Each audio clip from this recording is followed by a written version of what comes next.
उठो लाल अब आंखें खोलो, पानी लाई हूँ मुँह धोलो।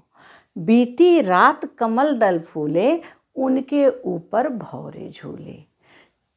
चिड़िया चहक उठी पेड़ों पर, नभ में न्यारी लाली छाई, हवा बही सुख देने वाली। ऐसा सुंदर समय न खो, मेरे प्यारे अब मत सो।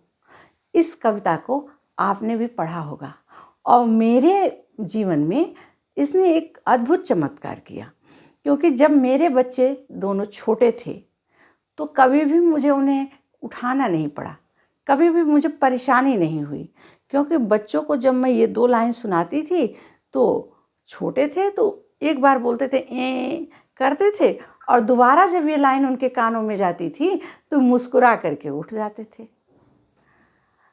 तो मैं आपसे ये बात साझा करना चाहती हूँ कि अगर आप भी अपने बच्चों को सुनाएं तो हो सकता है आपके बच्चे भी उठ जाएं, क्योंकि मेरे बच्चे अब बड़े हो गए हैं। एक बच्चा मेरे डॉक्टरेट पढ़ाई कर रहा है, बेटी मेरी LLM कर चुकी है। घर पर जब सब इकट्ठा होते हैं, एंजॉय करते हैं तो देर रात तक जागते हैं, तो सुबह थोड़ी देर हो जाती है। देर होने का मतलब सुबह 5 बजे हमारे यहाँ का नियम है, 5 बजे उठना है तो उठना है, इफ़ बट नहीं चलता।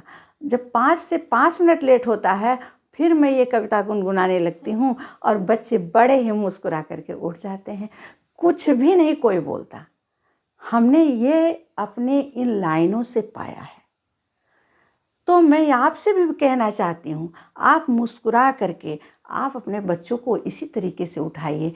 देखिए आपके बच्चे भी हंसते मुस्कुराते हुए उठते हैं। और अगर इस कविता का जैसे आपको मैंने बताया आप अपने जीवन में इसको उतारते हैं और आपके बच्चे बड़े आसानी से उठ जाते हैं, तो कमेंट बॉक्स में हमें लिख करके अवश्य भेजिएगा और हमें छोटी छोटी टिप्स देने के लिए फॉलो अवश्य करिए। धन्यवाद।